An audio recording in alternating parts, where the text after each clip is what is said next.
Hello students, welcome back. So today we are going to discuss your subject BHIE 143 and उसमें भी हम BHIE 143 का unit 1 का part 2 करने वाले हैं और यूनिट 1 का नाम है आपका studying environmental concerns in history a perspective. So this is your syllabus for unit 1. सो इसमें हम पहले this is your syllabus for BHIE 143 और इसमें हम यूनिट 1 सबसे पहले कर रहे हैं. यूनिट 1 में we have already covered objective that is 1.0, 1.1, 1.2 and 1.3. आज हम कवर करने जा रहे हैं 1.4 that is long term history the Holocene, जिसमें हम पढ़ेंगे हंटर गैदरर्स, एग्रेरियन कम्युनिटीज और biological exchange. Okay, let's get started. So Holocene hunter gatherer for ages. जो आपका पोस्ट ग्लेशियल एपोच था ना, वो कब शुरू हुआ था? अराउंड 11,700 साल पहले, जिसने मार्क किया था आइस एज के एंड को. ठीक है, सो यही जो एपोच है ना, इसको ही हम होलोसीन बोलते हैं. और ये जो टर्म है आपकी होलोसीन, इसका मतलब होता है होली रिसेंट, और ये इंट्रोड्यूस हुई थी 1869 में और फॉर्मली इसको एक्सेप्ट किया गया था 1885 में. ठीक है, होलोसीन का मतलब होता है जियोलॉजिकल या फिर क्लाइमेट टर्निंग पॉइंट, कि ऐसा पॉइंट जहां पर अर्थ का जो क्लाइमेट है वो रिलेटिवली स्टेबल हो गया as compare to early periods. देखो, सबसे पहले जो आपका पीरियड था ना, वो था आपका प्लीस्टोसीन. प्लीस्टोसीन पीरियड जो आपका है वो 1.8 मिलियन से लेकर 11,500 साल पहले था. सो जब प्लीस्टोसीन पीरियड था ना, उसमें बहुत ज़्यादा ठंड पड़ती थी, बहुत बर्फ़ पड़ती थी. और उसके बाद क्या हुआ, जब हमारा आइस एज की एंडिंग हुई, तो वो जो एंड पीरियड था ना, वहाँ से शुरू हुआ हमारा होलोसीन पीरियड. उस टाइम से हमारा जो टेम्परेचर है, जो क्लाइमेट है, वो स्टेबल होना शुरू हो गया था. और जिसकी वजह से बहुत सारी चीज़ें हुई, जैसे कि हमारी ह्यूमन की एक्सपेंशन हुई, उनकी पॉपुलेशन बढ़ी, एक्सपेरिमेंटेशंस बहुत सारी हुई और इन्वायरमेंट की ट्रांसफॉर्मेशन हुई. So geological deep time and climate oscillation, जो हमारी अर्थ है ना, वो 4.6 बिलियन एगो बनी थी और पहले वो थी एक मॉल्टन स्टेट में. ठीक है, जिसने हाईलाइट किया एक immense scale of geological time. So over the last 1 million years हमने क्या देखा है कि जो क्लाइमेट जो है ना, वो ऑक्सीलेट कर रहा था ग्लेशियल और इंटरग्लेशियल फेजेस के बीच में during Pleistocene period. Pleistocene period आपको मैंने बता दिया, ये वो पीरियड है जब बहुत ज़्यादा ठंड पड़ रही थी और अनस्टेबल क्लाइमेट से, मतलब या तो बहुत ज़्यादा ठंड थी कि बर्फ़ पड़ रही है और एक तरफ सूखा पड़ रहा है गर्मी के कारण. तो इस तरीके से टेम्परेचर होता था प्लीस्टोसीन पीरियड में. अब ह्यूमन सोसाइटी जो थी ना इस पीरियड में, उन्होंने अपने आप को ऐसे एक्सट्रीम टेम्परेचर के लिए अडेप्ट कर लिया था, रादर देन की स्टेबिलिटी, जो स्टेबल टेम्परेचर होता है उससे. सो मेगाफोना एंड एक्सटिंक्शंस के बारे में पढ़ लेते हैं. देखो, 50,000 साल पहले ना, अर्थ ने कम से कम 150 स्पीशीज जनरा ऑफ मेगाफोना, मतलब जो एनिमल्स हैं जिनका वेट 44 केजी तक था, ओवर 44 केजी, इस तरीके के एनिमल्स जो हैं वो 150 जनरे थे. ठीक है, बट फिर हमने क्या देखा कि 10,000 साल पहले ना, सिर्फ 43 जनरे ही यहाँ पर बचे थे, जो इंडिकेट करते हैं कि बहुत हाई लेवल पे मास एक्सटेंशन हुआ था. सो ये एक्सटेंशन बेसिकली कहाँ कहाँ आकर किया था? अमेरिका, ऑस्ट्रेलिया और यूरोप में. अब कुछ हिस्टोरियंस को ये लगता है कि जो ये मास एक्सटिंक्शन हुआ है, ये हुआ है ह्यूमन की हंटिंग प्रेशर की वजह से. जो ह्यूमन बीइंग्स शिकार करके मार के खाते हैं एनिमल्स को, उसकी वजह से ये जो है डिक्लाइन हुआ है. और इसको हम ये भी बोलते हैं कि इसको बोलते हैं ओवरकिल हाइपोथेसिस. ठीक है, इसमें ये भी बोलते हैं हिस्टोरियंस कि भाई जो हमारे अर्ली ह्यूमन बीइंग्स थे ना, वो भी कहीं ना कहीं बहुत ज़्यादा सिग्निफिकेंट इकोलॉजिकल इम्पैक्ट डालते थे.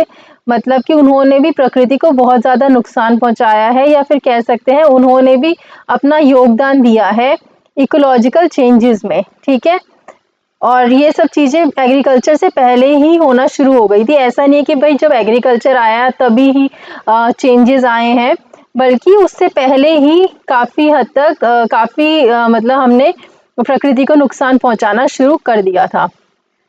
Transition from Pleistocene to Holocene. So हमारा एंड था आपके ग्लेशिएशन का 2000 साल पहले। उसने मार्क किया था transition to Holocene.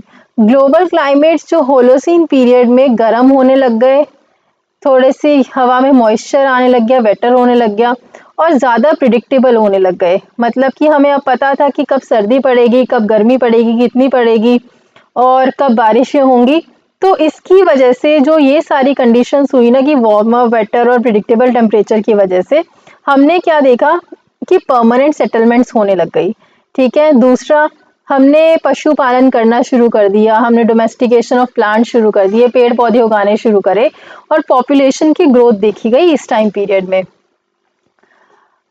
Nil Robert के अकॉर्डिंग जो होलोसीन था ना, उसने बहुत ही लॉन्ग टर्म इन्वायरमेंटल प्रोसेस को इनिशिएट करा था। जैसे कि हमने इस पीरियड में क्या-क्या देखा कि इस टाइम में सॉइल फॉर्मेशन हुई थी, बहुत सारे प्लांट्स वगैरह आ गए थे, उनका सक्सेशन हुआ था, लेक्स वगैरह डेवलप हुई थी और दूसरा एनिमल्स ने भी माइग्रेशन करना शुरू कर दिया था एक जगह से दूसरी जगह पे। बट क्लाइमेट जो फ्लक्चुएशंस थी ना, जो वो थी उतनी, पर इतनी ज्यादा नहीं थी, उनका मैग्नीट्यूड कम था और ड्यूरेशन भी कम थी। ठीक है।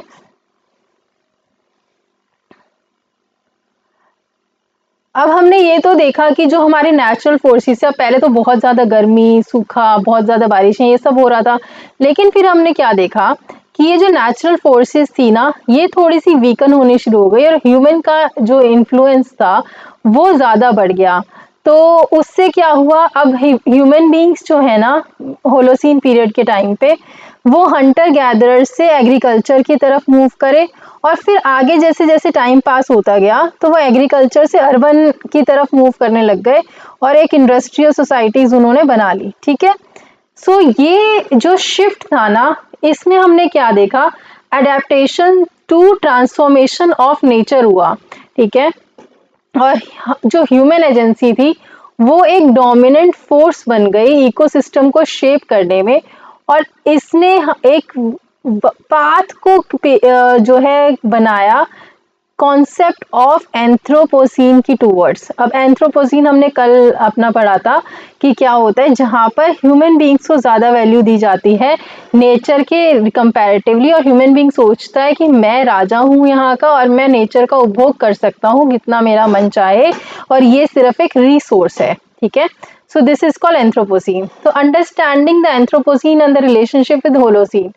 सो एंथ्रोपोसीन जो है ना, वो एक नई जियोलॉजिकल अप्रोच की तरह प्रपोज हुआ जहां पर ह्यूमन बींग्स जो हैं वो प्राइमरी ड्राइवर्स थे अर्थ सिस्टम चेंज में। ये सेपरेट नहीं था होलोसीन से, बट ये लेटर फेज दिखाता है जहां पर एग्रीकल्चर और अर्बनाइजेशन हुआ। ठीक है।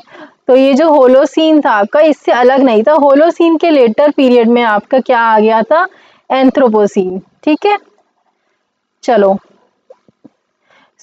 इसमें हमने लेटर फेज में क्या देखा, जब होलोसीन के लेटर फेज आया तो पहला तो हमने देखा एग्रीकल्चर वहां पर था, अर्बनाइजेशन होनी शुरू हो गई थी, इंडस्ट्रियलाइजेशन शुरू हो गई थी और ह्यूमन बींग्स ने फॉसिल फ्यूल्स का इस्तेमाल करना शुरू कर दिया था। ठीक है। कोल, पेट्रोलियम, ये सारे फॉसिल फ्यूल्स जो हैं इसका भी इस्तेमाल शुरू कर दिया था।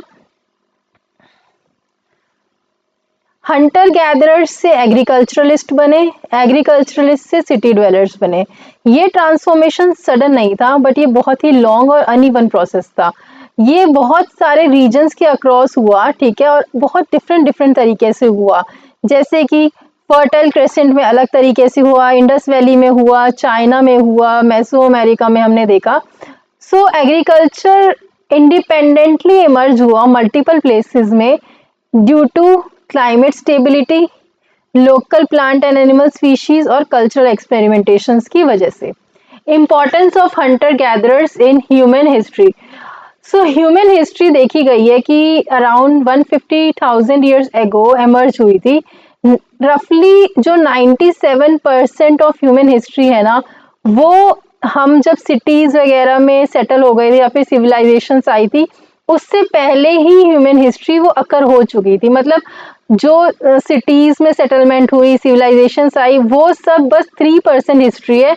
97% हिस्ट्री हिस्टोरियंस बोलते हैं उससे पहले ही हो चुकी थी। ठीक है, अंटिल द अर्ली होलोसीन, जब तक होलोसीन नहीं आया था हमारा, मतलब आइस एज के एंड में, तब तक जो ह्यूमन बीइंग्स थे वो हंटर और गैदरर्स थे। देयरफॉर जो हमारी सोसाइटीज हैं, ठीक है, फॉर एजिंग सोसाइटीज, ये एक लॉन्गेस्ट और मोस्ट सक्सेसफुल ह्यूमन अडेप्टेशन को रिप्रेजेंट करती हैं। कि भाई जो हमारी सोसाइटी है ना, उन्होंने बहुत ही ज्यादा लंबे समय तक और बहुत ही सक्सेसफुल ह्यूमन अडेप्टेशन देखा है। सो नीचे आ जाओ। Environmental manipulation by hunter gatherers. देखो, हंटर और गैदरर्स ना कभी भी अनटच वाइल्डरनेस में नहीं रहे। मतलब ऐसा नहीं है कि उन्होंने बिल्कुल ही प्रकृति को कुछ वो ही नहीं करा, बिल्कुल ही ऐसे ही छोड़ दिया कि जैसे जंगल है उसमें रह रहे हैं। उन्होंने क्या करा, बर्निंग भी करी थी उस जंगल की, उस जंगल को काटा भी था, पशुपालन भी किया था, एनिमल रियरिंग भी करी थी। तो ये सब तो था, वो सब चल रहा था। ठीक है, और उन्होंने लैंडस्केप्स को मैनेज किया था कंट्रोल बर्निंग, सिलेक्टिव हंटिंग और प्लांट मैनेजमेंट के द्वारा। कि भाई अब जो बर्निंग थी वो कंट्रोल वे में हो गई थी, हंटिंग जो थी वो सिलेक्टिव हो गई थी, एंड प्लांट मैनेजमेंट। ये चैलेंजेस जो थे ना, ये चैलेंज करता है myth of hunter gatherers as passive और primitive. Fire as a revolutionary technology. देखो, स्टीफन जे पाइन के अकॉर्डिंग फायर जो है ना, वो कहते हैं कि ह्यूमन इनोवेशन का एक डिफाइनिंग फैक्टर था। क्यों? ये फायर जब उन्होंने जलानी सीख ली, तब उन्होंने ये सीखा कि कैसे हम जो बायोमास है ना, उसके अंदर जो स्टोर्ड सोलर एनर्जी है उसको प्रोड्यूस कर सकते हैं। बायोमास मतलब जो आपका वुड वगैरह से जो मास होता है ना, उसमें जो सोलर एनर्जी स्टोर रहती है। तब उन्होंने सीखा कि किस तरीके से अगर हम इसे जलाएंगे तो सोलर एनर्जी प्रोड्यूस हो सकती है। ठीक है, प्लस जो इकोसिस्टम है उनको शेप किया डेलिबरेटली।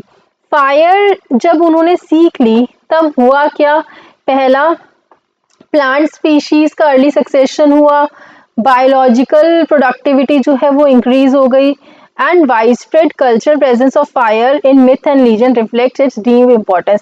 अब माइथोलॉजी और लीजेंड्स में भी ना फायर को बहुत ज्यादा पवित्र और पायस रूप में दिखाया गया है। कि अग्नि अग्नि को हम कहते हैं ना कि अग्नि को साक्षी मान के ये करो, अग्नि को साक्षी, मतलब बहुत ही प्योर और पायस दिखाया गया है, पवित्र दिखाया गया है फायर को। प्लस जो हम फायर को यूज करते हैं ना, यही हमें अदर एनिमल्स से और अदर मैमल से अलग बनाता है। री इवेल्युएटिंग हंटर गैदरर लाइफ। देखो, इन्वायरमेंटल हिस्ट्री इस आइडिया को रिजेक्ट करती है कि हंटर और गैदरर की लाइफ बहुत ही नेस्टी थी, गंदी थी और ब्रूटल थी, या फिर शॉर्ट थी, या फिर हम ये भी नहीं कह सकते हैं कि बिल्कुल ही परफेक्ट गार्डन ऑफ ईडन की तरह थी। सो मार्शल शालिन्स ने बोला कि उन्होंने जो ये हंटर गैदरर कम्युनिटी थी ना, उनको बोला कि ये एक एफ्लुएंट सोसाइटी है, ओरिजिनल एफ्लुएंट सोसाइटी। एफ्लुएंट उन्होंने इसलिए बोला कि वो अपना एफ्लुएंस किस तरीके से दिखाते थे कि उनके पास लिमिटेड वांट्स थे। ठीक है, उनकी ज़रूरतें कम थी, बट ना कि मटेरियल अबंडेंस से। कि भाई एक तो होता है कि जिसके पास बहुत ज़्यादा पैसा है, मटेरियलिस्टिक है, सब कुछ है, गाड़ी गाड़ी बंगला है, सब कुछ अच्छी लाइफ है, और फिर वो अपना दिखा रहे हैं ना एफ्लुएंस। बट इनके पास लिमिटेड वांट्स थे, तो ये उससे एफ्लुएंस दिखाते थे अपना कि भाई इनकी वांट्स जो थे, इनकी नीड्स जो थी, ज़रूरतें थी, वो कम थी, जिससे ये एफ्लुएंट सोसाइटी बन रही थी। अब एग्रीकल्चर जब इंट्रोड्यूस हो गया ना, तो बहुत सारी नई नई प्रॉब्लम्स भी क्रिएट हुई उसके साथ। कैसे? कि उसमें ज़्यादा मेहनत लगी, हार्ड लेबर लगा, जो क्रॉप्स प्रोड्यूस हो रहे थे वो उतने न्यूट्रिशियस नहीं थे। सो जितना आप जब आप मीट वगैरह खाते हो या फिर नॉन वेज लेते हो तो वो ज़्यादा न्यूट्रिशन उसमें होता है, बट उस उन्होंने देखा कि वो न्यूट्रिशनस नहीं थे। प्लस एग्रीकल्चर की वजह से डिजीजेस वगैरह भी फैल रही थी, जब क्रॉप को डिजीज हो जाए तो उससे भी डिजीज फैल रही थी, और सोशल इनइक्वालिटी भी इस एग्रीकल्चर से प्रोड्यूस हो रही थी। ठीक है, सोशल इनइक्वालिटीज कैसे, जिसके पास ज्यादा आपकी जमीन है तो वो ज्यादा बड़ा कहलाता था उस टाइम पे, जो एग्रीकल्चर खेती करता था, जिसके पास कंपैरेटिवली नहीं है, तो ये सब चीजें भी, सोशल इनइक्वालिटी भी जनरेट हो रही थी। सो इंडियन कॉन्टेक्स्ट में हंटर गैदरर्स और पेस्टोरलिस्ट को डिस्क्राइब करते हैं।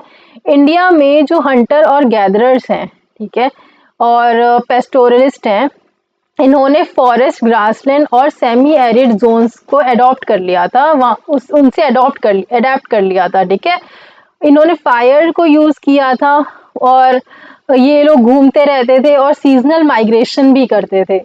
सीजनल माइग्रेशन मतलब आज यहाँ पर हैं, ज्यादा ठंड पड़ी तो कहीं और चले गए, बारिश हुई तो वहां से पलायन करके कहीं और चले गए, तो ये सब चीजें उनकी चल रही थी। और इन्होंने जो लैंडस्केप है उसको एक्टिवली शेप किया था लॉन्ग बिफोर सेटल्ड एग्रीकल्चर।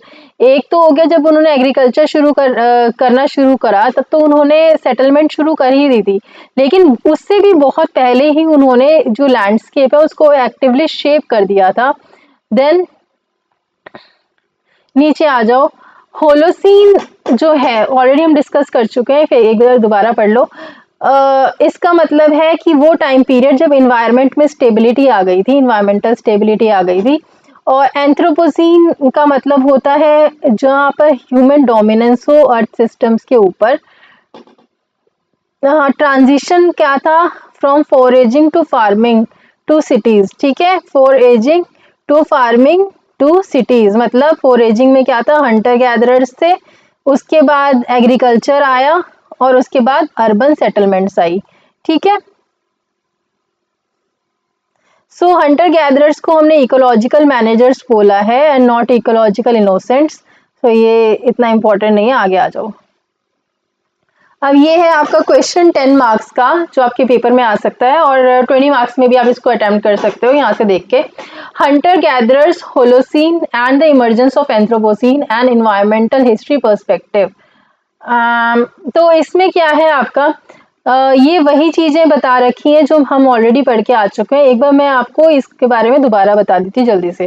देखो, पोस्ट ग्लेशियल अप्रोच शुरू हुआ था 11,700 साल पहले, ठीक है, जब आइस एज की एंडिंग हुई थी और होलोसीन की शुरुआत हुई थी। होलोसीन का मतलब होता है होली रिसेंट, जो रिप्रेजेंट करता है ऐसा पीरियड जब क्लाइमेट में स्टेबिलिटी आ जाए एज कंपेयर टू प्लीस्टोसीन। ठीक है, which was marked by repeated glacial and interglacial cycles। ये जो स्टेबिलिटी थी, इसकी वजह से जब क्लाइमेट में स्टेबिलिटी आई तो बहुत सारे मेजर ट्रांसफॉर्मेशंस देखे गए ह्यूमन सोसाइटीज में। जैसे कि हमारी जो कम्युनिटी थी वो हंटिंग गैदरिंग से शिफ्ट होके एग्रीकल्चर पे आई, और एग्रीकल्चर से शिफ्ट होके अर्बन सिविलाइजेशंस पे आई। सो प्लीस्टोसीन के टाइम पे, जो कि एक 1.8 मिलियन से 11,500 साल पहले था, अर्थ जो थी वो बहुत ही ज़्यादा ठंडी और अनस्टेबल क्लाइमेट था यहाँ पर, जो ह्यूमन की अडेप्टेशन स्ट्रेटजीज को शेप कर रहा था। ह्यूमन उस टाइम पे ना हंटर और गैदरर की तरह मतलब रहते थे और आपस में को एग्जिस्ट करते थे, जहाँ पर रिच डाइवर्सिटी थी हमारे एनिमल्स की। बट हमने देखा कि लेटर प्लीस्टोसीन टाइम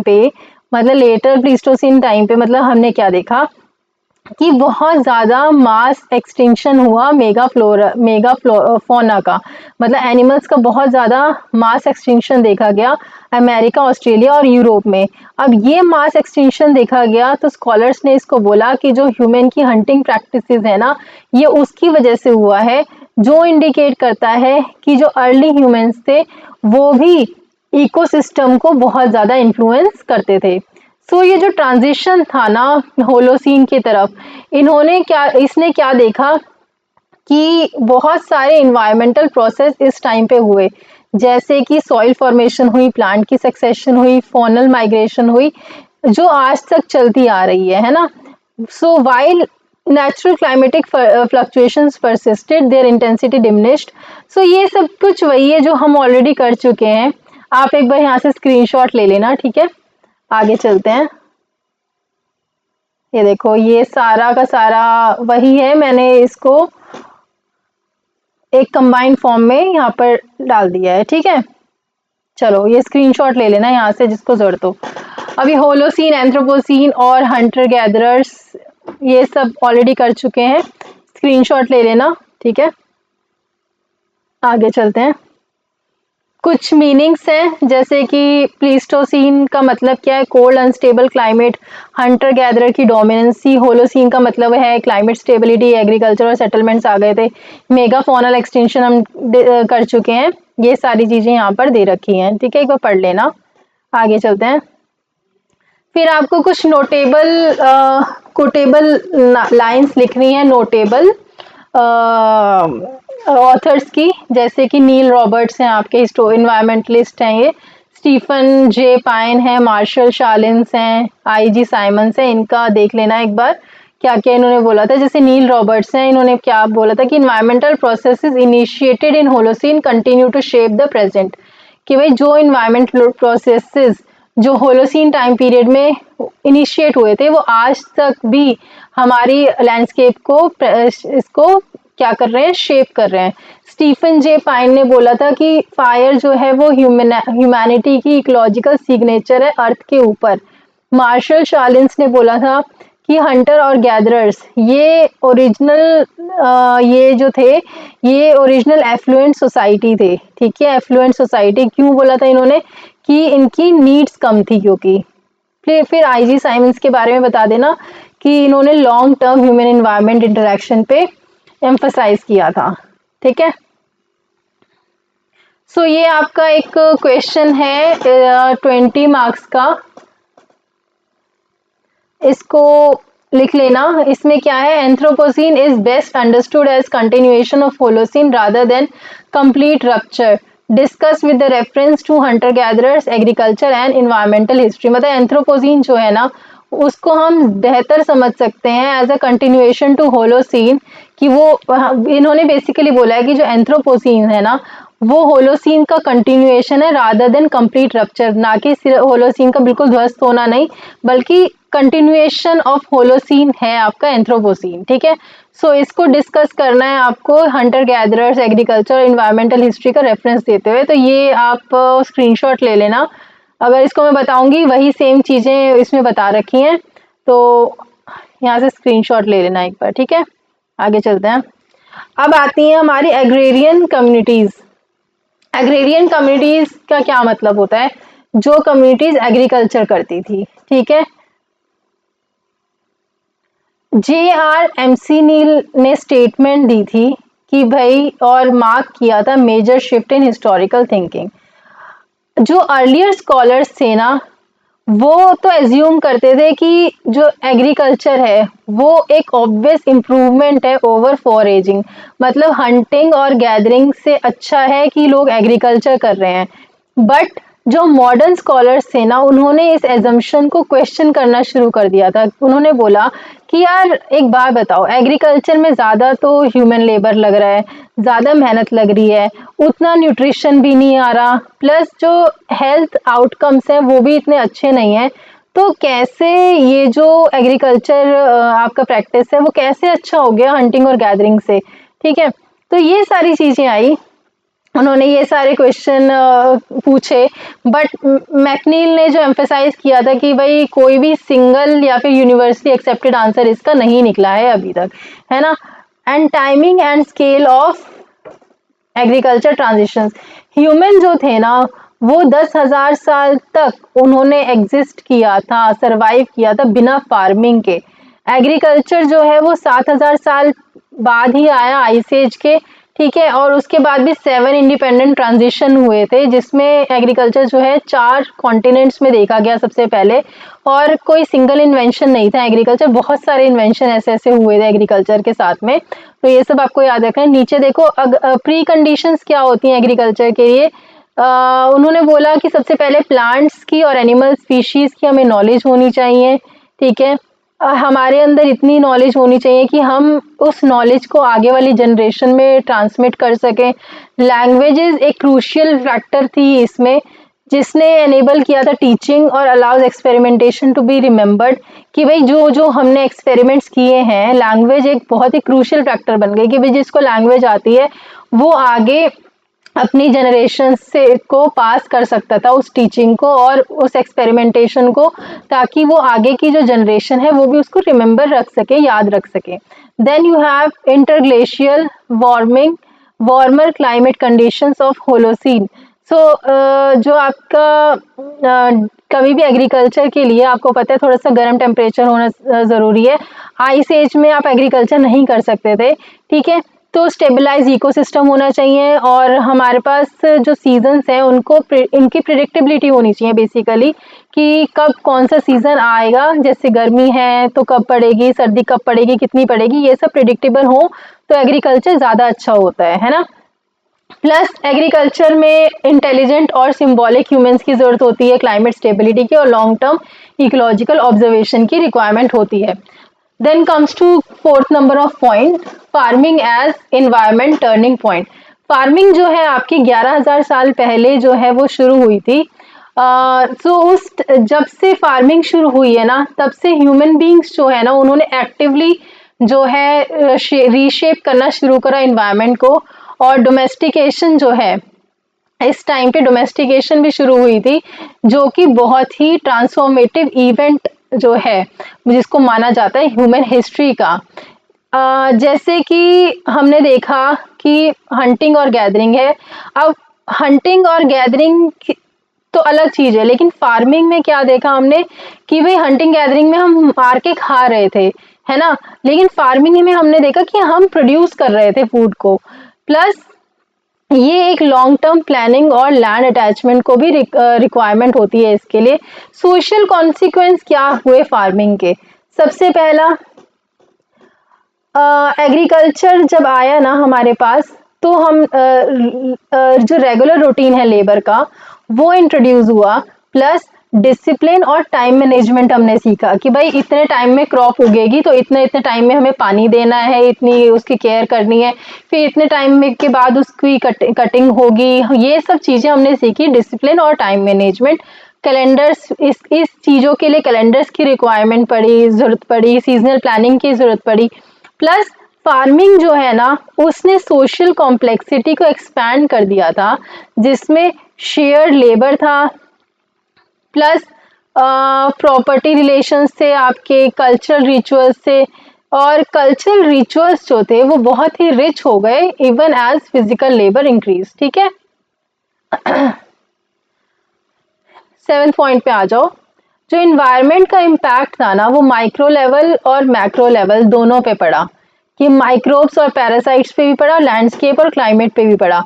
फार्मिंग की वजह से ना जो हमारी सॉइल केमिस्ट्री थी वो अल्टर हो गई, मतलब जो हमारी ओरिजिनल सॉइल की केमिस्ट्री थी वो अल्टर हुई, वाटर साइकिल्स अल्टर हुई हमारी, प्लस वेजिटेशन के पैटर्न्स भी हमारे चेंज हो गए, ठीक है। और इन्हीं सब चीज़ों की वजह से अब जब इतनी चीज़ें, तीनों चीज़ें चेंज हुई, सॉइल केमिस्ट्री, वाटर साइकिल और वेजिटेशन, इसकी वजह से ओवरऑल हमारा ग्लोबल क्लाइमेट सिस्टम भी जो है हमने देखा कि वो भी चेंज होने लग गया था। So creation of new landscapes.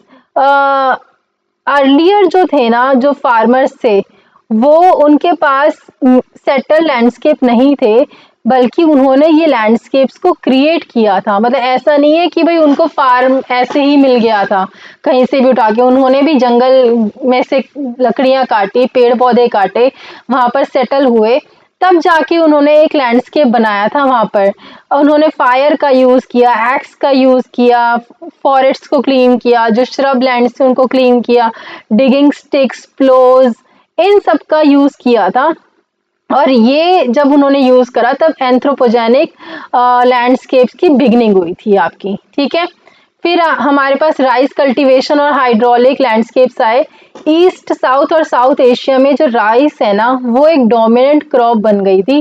Farmers ने पैडीज, डाइक्स, बर्न्स, इनको कंस्ट्रक्ट किया था।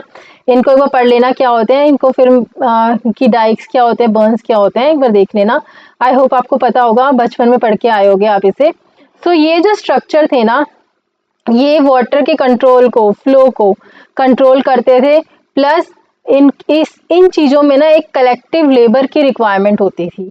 ठीक है, नीचे आ जाओ। Terracing and hill agriculture, hilly regions में स्लोप जो थे वो कन्वर्ट हो गए थे टेरेसेस में। और टेरेसेस जैसे कि टेरेस कटिंग होती है ना हिली रीजन में, आप कभी भी ऊटी वगैरह गए होगे तो आपने देखा होगा स्लोप इस तरीके से कट करे जाते हैं, तो उनको बोलते हैं टेरेसेस। तो स्लोप हिली रीजन में उन्होंने क्या करना शुरू करा, स्लोप्स को टेरेसेस में कट करना शुरू करा, जिसकी वजह से सॉइल इरोजन था वो कम हो गया था। और कल्टीवेशन ऑफ मार्जिनल लैंड्स को भी क्या हुआ था, उन्होंने किया था।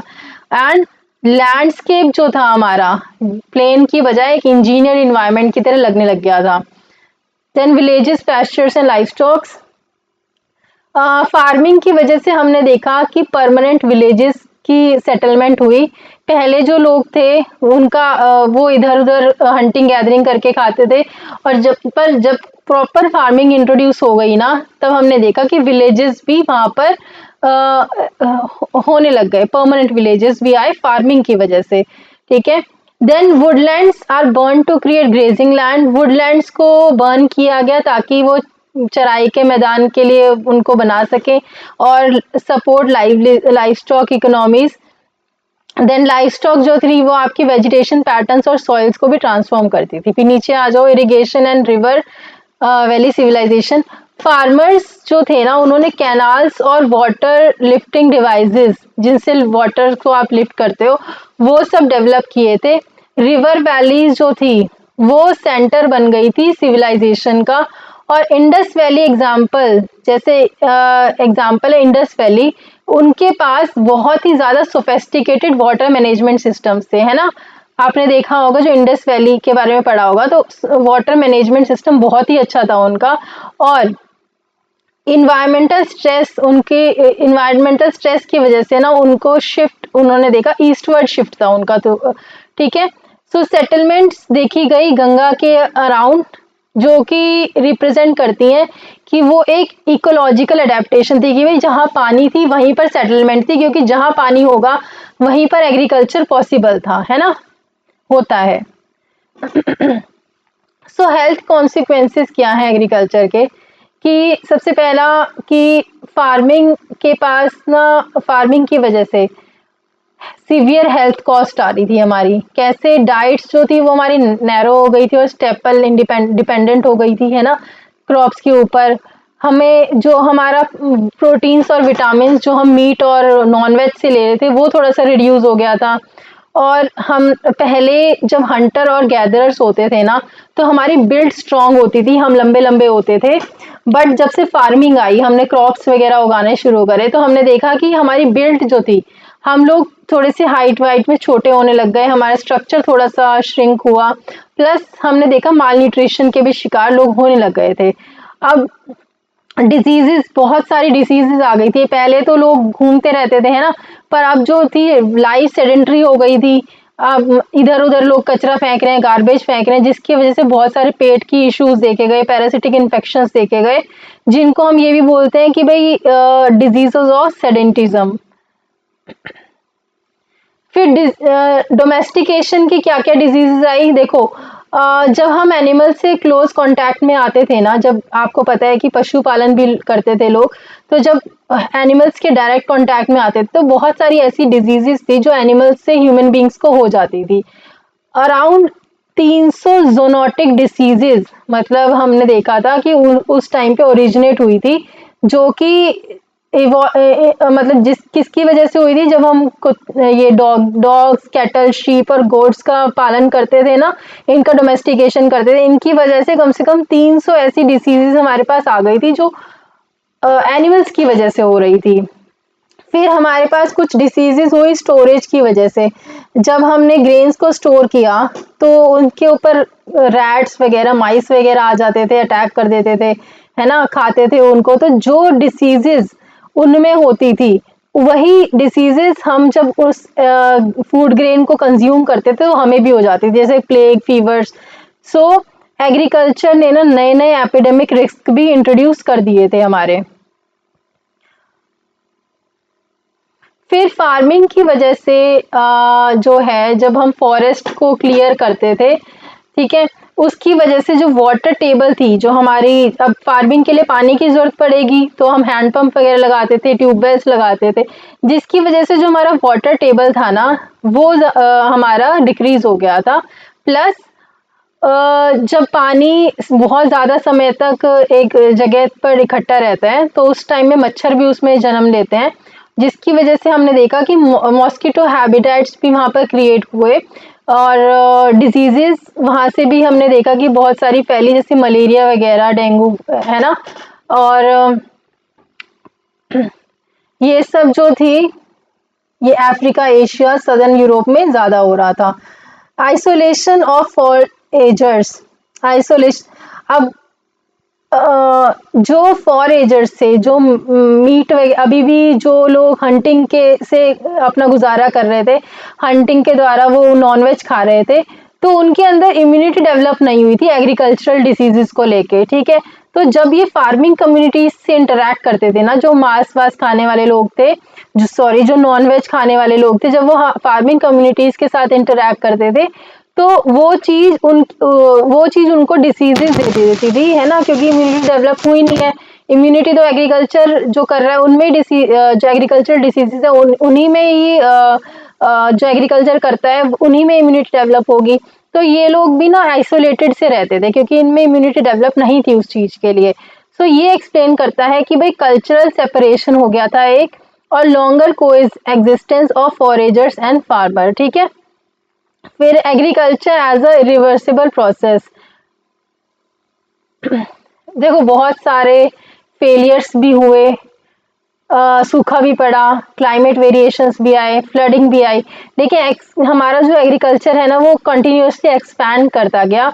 और एक बार जिसने इसको अडॉप्ट कर लिया ना, उसने एग्रीकल्चर को, खेती को कभी छोड़ा नहीं, है ना। और ये शो करता है कि ये एक स्ट्रक्चरल मोमेंटम था।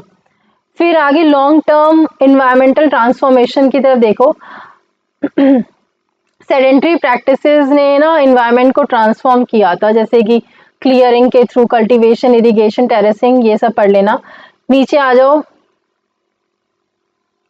ये सब यही है कि पुअर हेल्थ की वजह से भी जो मतलब पुअर हेल्थ तो हो रही थी एग्रीकल्चर के बाद, लेकिन फिर भी जो फार्मिंग पॉपुलेशन थी वो ज़्यादा से ज़्यादा बढ़ती गई, और जिसकी वजह से स्ट्रैटिफिकेशन, स्टेट्स, ट्रेड नेटवर्क्स, ये सब बढ़े। प्लस एक कॉम्प्लेक्स सोसाइटी और एम्पायर की भी फाउंडेशन एग्रीकल्चर ने ले कर दी थी। क्लाइमेट एंड मिडीवियल एग्रीकल्चर, सो ये इतना इम्पोर्टेंट नहीं है, नीचे आओ। इंडियन एग्रीकल्चर जो है ना वो strong summer monsoons, long dry seasons के द्वारा शेप्ड होता है। सीजनल रिदम स्ट्रक्चर, जो सीजनल रिदम जो है आपकी, वो स्ट्रक्चर होती है क्रॉपिंग, सेटलमेंट पैटर्न्स और पॉलिटिकल पावर के द्वारा। फिर आ गया वॉरफेयर, स्टेट्स एंड इन्वायरमेंट, ये नॉर्थ इंडिया की बात हो रही है।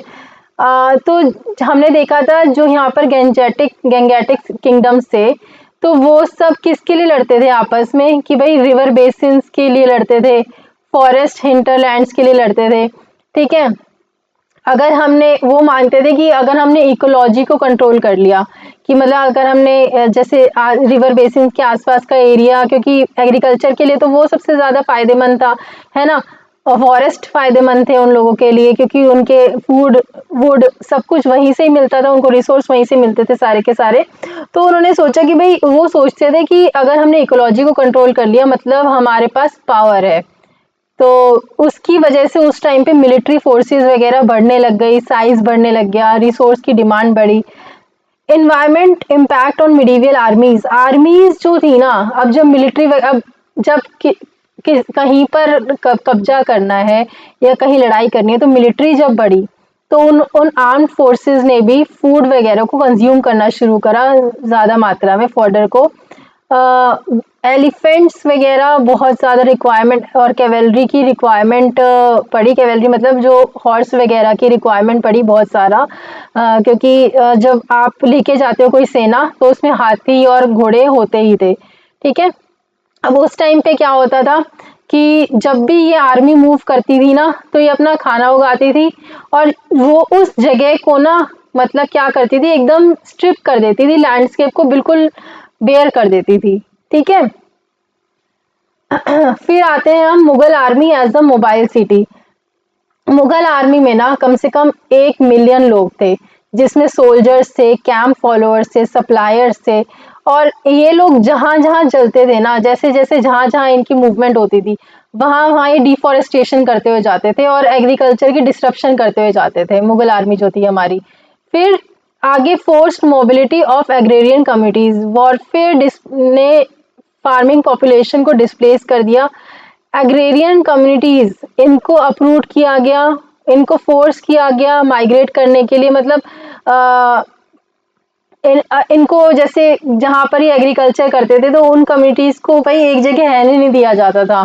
उनको भाई कोशिश रहती थी लोगों की कि वहां से उखाड़ फेंको, कहीं और जाओ। उनको माइग्रेट करने के लिए फोर्स किया जाता था। और इस ये भी शो करता है कि एग्रीकल्चर का मतलब हमेशा ये नहीं होता कि स्टेबिलिटी हो, ठीक है। Medieval Indian empires and environment, जैसे हमारे मिडीवल इंडियन एम्पायर से दिल्ली सल्तनत हो गया, विजयनगर एम्पायर हो गया, मुगल एम्पायर हो गया, इनके पास बहुत ज्यादा इकोलॉजिकल फुटप्रिंट्स थे और ये बहुत ज्यादा जो रिसोर्स की एक्सट्रैक्शन है ना वो करते थे। स्टेट पावर और एनवायरनमेंट डीपली लिंक था। सो यहाँ पर आप पढ़ लेना कि एग्रीकल्चर कहते हैं कि इतना इम्पोर्टेंट तो था लेकिन कोई इम्प्रूवमेंट नहीं आ रही थी एग्रीकल्चर से। एग्रीकल्चर से लेबर ज़्यादा लग रहा था, डिजीज कॉज हो रही थी, इनइक्वालिटी कॉज हो रही थी, बट फिर भी पॉपुलेशन ग्रोथ तो हुई एग्रीकल्चर की वजह से।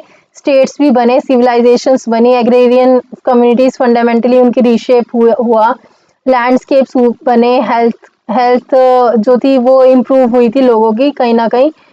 फिर क्लाइमेट जो था वो अच्छे के लिए चेंज हुआ, तो बहुत सारी चीजें जो थी वो इम्प्रूव भी हो रही थी और वैसे भी हो रही थी।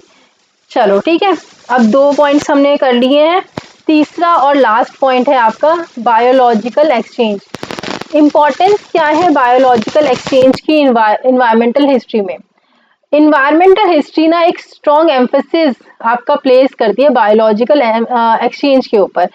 ये आपका हाईलाइट करती है कि भाई जो डायनेमिक और human shape nature of natural world, nature जो है ना, अब ऐसा हम ऐसा नहीं सोच सकते कि भाई नेचर जो है वो ह्यूमन बीइंग से सेपरेटेड है, ठीक है।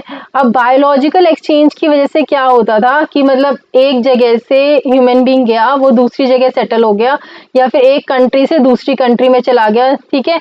वहां से वो पेड़ पौधे भी लेके गया और चीजें भी लेके गया, तो इस तरीके से बायोलॉजिकल एक्सचेंज इसको बोलते हैं। ओके, आगे चलो।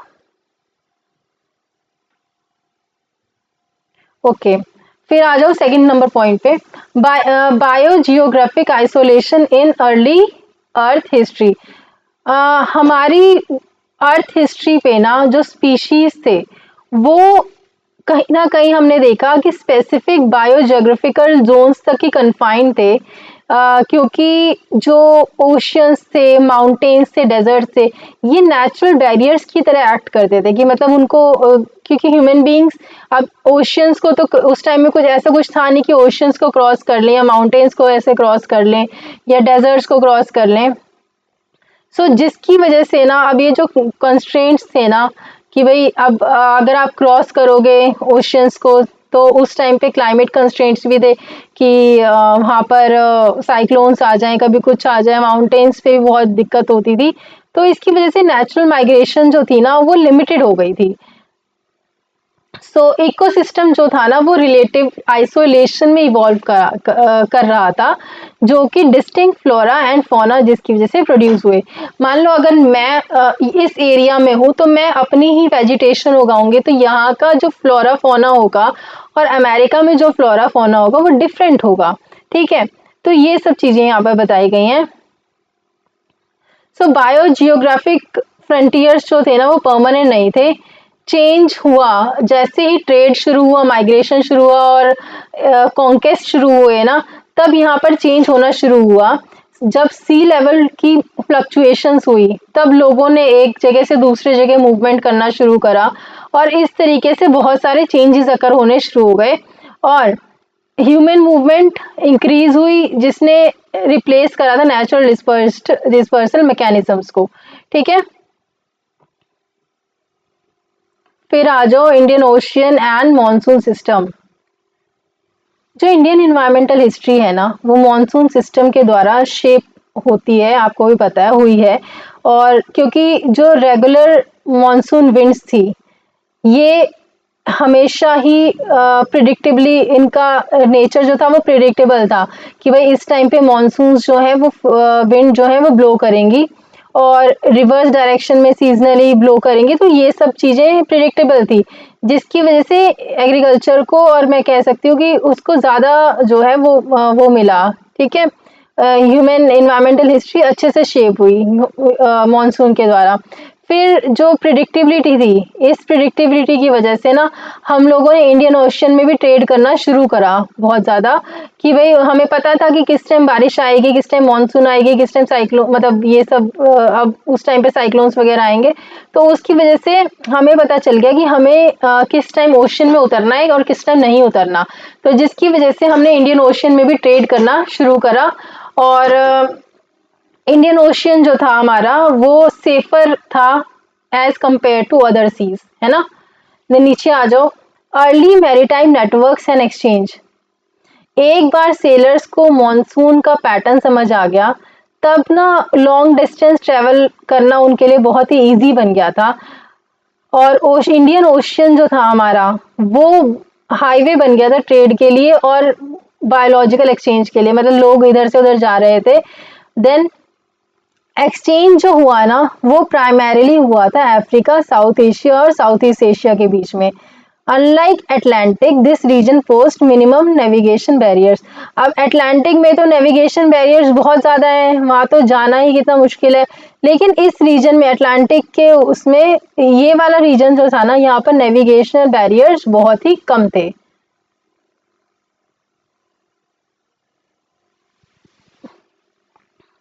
सो African crops in South Asia.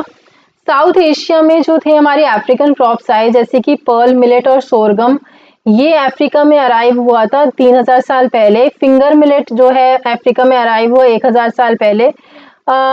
ये जो क्रॉप्स थे ये हिमालयन फुटहिल्स और सदर्न इंडिया में स्टेपल क्रॉप्स बन गए और ये क्रॉप की मूवमेंट जो थी ना ये यूरोपियन कॉलोनियलिज्म को प्रिडेट करती थी, है ना। फिर नीचे आओ, environmental significance of crop transfer.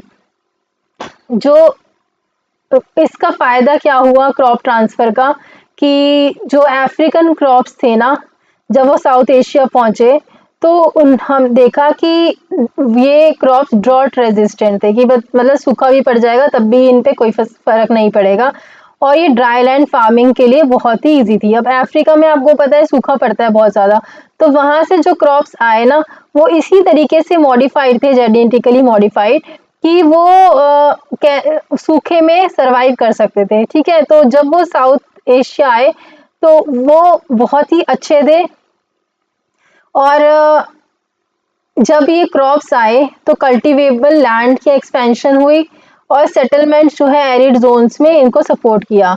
Then you have reduce dependence on unreliable water sources और increase food security in marginal environment. ये कुछ नहीं है, ये पढ़ लेना एक बार। Wider ecological transfer. अब देखो, जब भी हम क्रॉप को ट्रांसफर करते हैं ना जैसे एक जगह से दूसरे जगह, तो सिर्फ क्रॉप्स ट्रांसफर नहीं होती, उसके साथ वीड्स भी जाते हैं, पेस्ट भी जाते हैं, डिसीजेस भी जाती हैं और क्रॉप्स के साथ साथ हम डोमेस्टिकेटेड एनिमल्स को भी क्या करते हैं, बायोलॉजिकल ट्रांसफर करते हैं उनका भी। ठीक है, तो ये इन्होंने सजेस्ट किया कि भाई ये एक इकोलॉजिकल वेब ऑफ एक्सचेंज था जो रीइंफोर्स करता था idea of connected pre modern world. Then नीचे आ जाओ, Atlantic world and European expansion. Vasco da Gama और क्रिस्टोफर कोलंबस के बाद यूरोपियंस ने कहाँ कनेक्ट करना शुरू करा, अफ्रीका, यूरोप, एशिया, अमेरिका। और जो 15th सेंचुरी थी ना, इसने मार्क किया था एक टर्निंग पॉइंट ग्लोबल हिस्ट्री में और birth of truly global exchange system. Then 1500 साल के बाद में जो वर्ल्ड था वो क्या हुआ, इकोलॉजिकली कनेक्ट हुआ आपस में। प्लांट, एनिमल्स और पैथोजेंस सारे मूव कर रहे थे, एक जगह से दूसरी जगह ले जाए जा रहे थे, ट्रांसफर हो रहे थे। सो ये इस चीज ने जो है एक सर्वाइवल की कंडीशन को तैयार करा था। Speed and scale of movement जो है वो डिपेंड हुआ था आपका शिपिंग टेक्नोलॉजीज पे, ट्रेड नेटवर्क्स पे और पॉलिटिकल पावर पे, कि भाई किसकी कितनी पॉलिटिकल पावर है, वो उस तरीके से ट्रेडिंग ज़्यादा होती थी, ट्रेड नेटवर्क्स और शिपिंग टेक्नोलॉजी जैसी होती थी। अब एल्फ्रेड क्रॉस्बी और कोलंबियन एक्सचेंज। एल्फ्रेड क्रॉस्बी ने एक टर्म कॉइन करी थी जिसको बोला था कोलंबियन एक्सचेंज 1972 में।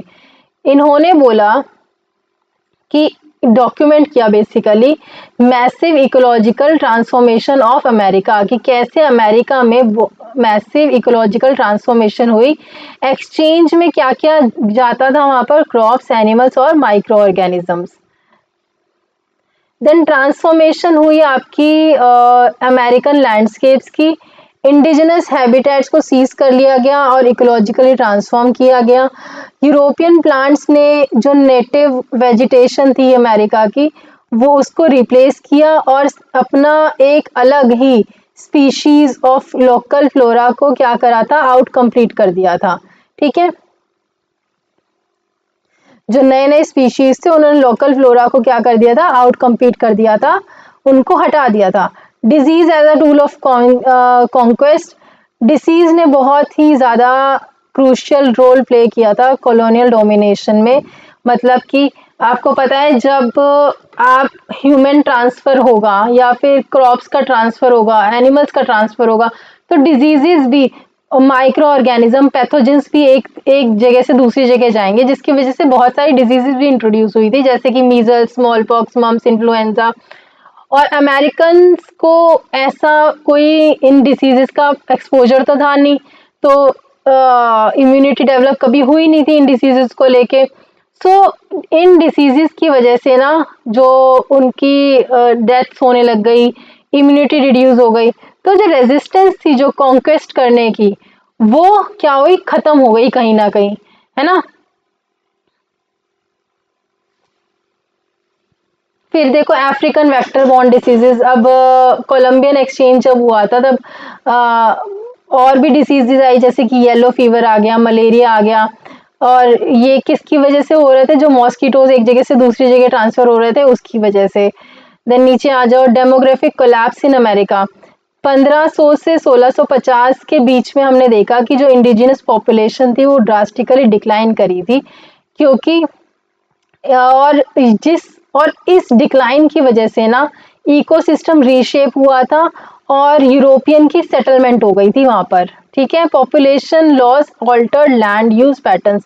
और ये जो पॉपुलेशन लॉस था ना, तो उसकी वजह से लैंड यूज पैटर्न्स भी क्या हो गया था, चेंज हो गया था। आगे आते हैं।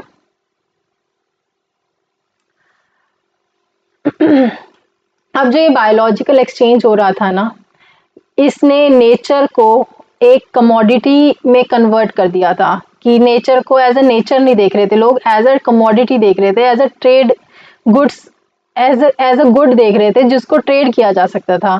ठीक है, और जो हमारी ग्लोबल मार्केट थी उसमें हमारे फूड, क्रॉप्स, एनिमल्स और फॉरेस्ट एंटर कर चुके थे, और नेचर जो है ना सिर्फ एक रिसोर्स बन गया था, जिस एक ऐसा रिसोर्स जहां से लोग प्रॉफिट जनरेट कर रहे थे सिर्फ। ठीक है, देन फिर 17 पॉइंट पे आ जाओ, biological exchange and imperialism. European empires जो थे ना उन्होंने एक्सपैंड करना शुरू करा था इकोनॉमिक एक्सचेंज और बायोलॉजिकल ट्रांसफर के साथ साथ। इंपीरियलिज्म ने रीऑर्गेनाइज करा था इकोसिस्टम को टू सर्व मेट्रोपॉलिटन इकोनॉमीज, और प्लांटेशंस ने इंडिजिनस लैंडस्केप को रिप्लेस कर दिया था। Then Richard Grove on European expansion. Grove ने दोनों चीजों को हाईलाइट किया था, मटेरियल और intellectual consequences of empire. Expansion की वजह से ना जो आपकी टेरिटरी थी वो यूरोपियंस के इकोनॉमिक कंट्रोल में आ गई थी और उन्होंने इससे एक्सपेंशन से और क्या हुआ था, एक तो इन्वायरमेंटल नॉलेज इंक्रीज हुई थी और साइंटिफिक अंडरस्टैंडिंग भी इंक्रीज हो गई थी। ठीक है, सो यहाँ पर just a minute,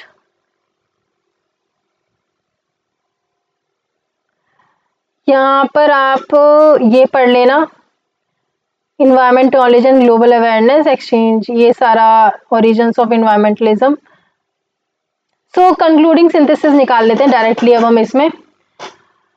biological exchange का मतलब होता है human agency reveals human agency in ecological change, collapse of natural isolation.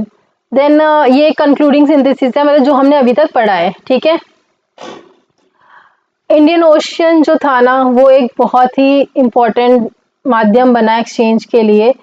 ठीक है, जिसने प्रीडेट किया था यूरोपियन की डोमिनेंस को। कोलंबियन एक्सचेंज ग्लोबलाइज इकोसिस्टम, ये आपने पढ़ लिया है। Disease played a decisive role in conquest. अब जहाँ पर अब मान लो एक जगह से दूसरी जगह क्रॉप गई, अमेरिका में क्रॉप गई, तो साथ साथ पैथोजेंस भी गए, बहुत सारे वायरसेस भी गए, बैक्टीरिया भी गए, जिसकी वजह से डिजीजेस हुई, स्मॉल पॉक्स, चिकन पॉक्स, ये सारी। रेजिस्टेंस थी नहीं इन डिसीजेस को लेके, तो क्या हुआ, उनका कॉन्केस्ट करने की जो क्षमता थी वो भी कम हो गई, है ना।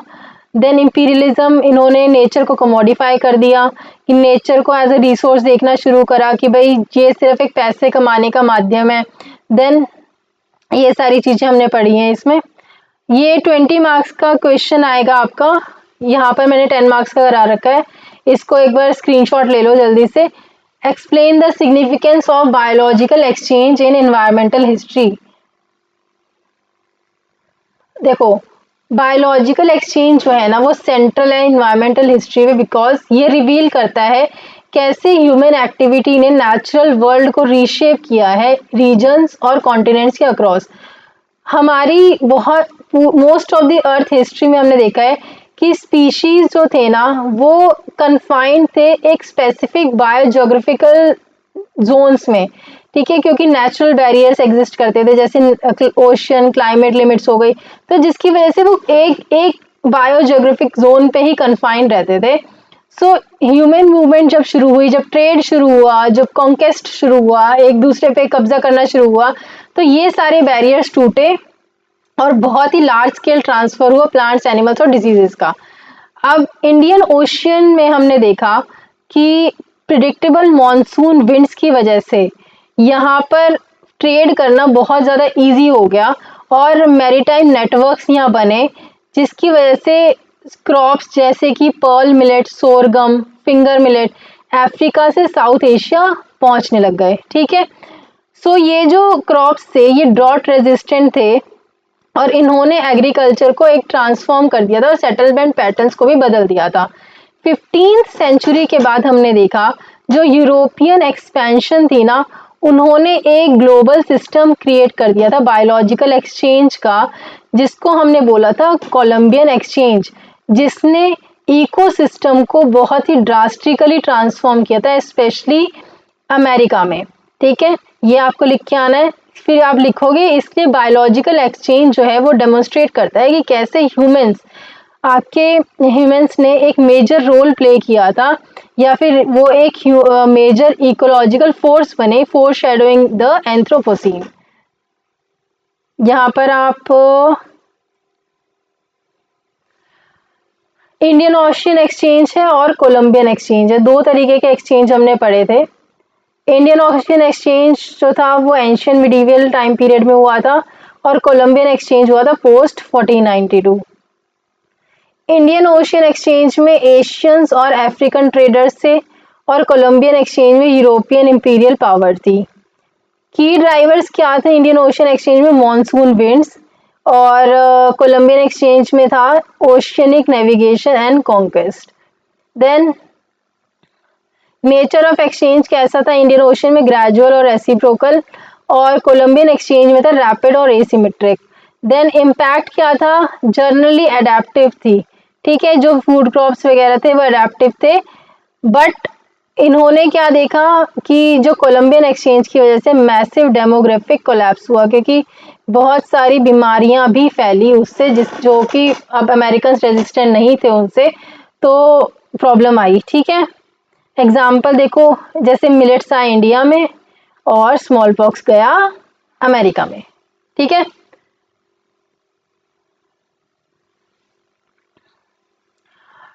ये 10 मार्क्स का क्वेश्चन, फिर से एक क्वेश्चन है, discuss the biological exchange with reference to Indian Ocean and Columbian exchange. ये आप स्क्रीनशॉट ले लेना, ठीक है, जब मैं क्वेश्चंस कराऊंगी ना आपको तब अच्छे से पढ़ा दूंगी इसको भी। चलो, थैंक यू सो मच, और अच्छे से तैयारी करो अपना, और वीडियो लंबा लगे तो प्लीज़ थोड़ा सा स्पीड तेज़ करके उसको आगे बढ़ा लेना। ठीक है, बाकी like share and subscribe please. Take care.